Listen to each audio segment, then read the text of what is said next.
धुळ्यातील सुभाषनगर परिसरात असलेल्या बर्फ कारखान्याजवळ धुळे महापालिकेच्या कचरा संकलन वाहनाने शौर्य मयूर बडगुजर या 1.5 वर्षीय चिमुकल्याला चिरडल्याची घटना घडली आहे। या अपघातात शौर्य मयूर बडगुजर जागीच ठार झाला आहे। दरम्यान जुने धुळे परिसरातील नागरिक आणि शौर्याच्या कुटुंबियांनी रोष व्यक्त केला असून घटनेची माहिती मिळताच पोलीस घटनास्थळी दाखल झाले आणि त्यांनी वाहन चालकाला ताब्यात घेतला आहे। पुढील कारवाई सुरू करण्यात आली आहे।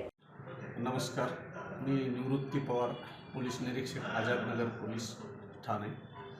आज सकाळी जुने धुळे बर्फ कारखान्या ह्या परिसरामध्ये सकाळी 8 वाजेच्या सुमारास महानगरपालिकेची कचरा गाडी टाटा टेम्पो आहे MH18 BG 3496 याने लहान मुलास ठोस मारून अपघात केला आहे। त्या मुलाला उपचारार्थ दाखल केला असता वैद्यकीय अधिकारी यांनी मयत घोषित केलेला आहे।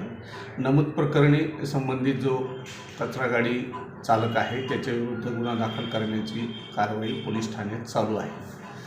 माझी सर्व चालकांना विनंती आहे की त्यांनी शहरामध्ये विशेषत्वाने गर्दीच्या परिसरामध्ये वाहन चालवताना अतिशय काळजी घ्यावी, जेणेकरून कोणत्याही प्रकारचा छोटा अथवा मोठा कोणताही अपघात होता कामा नये।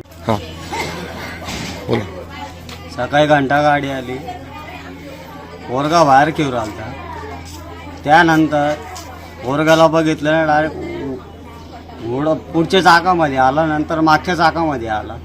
यांनी काहीच बघितलं नाही। दोघे जण गाडीमध्ये बसलेले होते, गाडी सोडून सण पाहून गेले। गाडी आम्ही स्वतः पोलीस स्टेशनला घेऊन गेलो। काय मुलगा किती वर्षाचा होता? 1 वर्षाचा।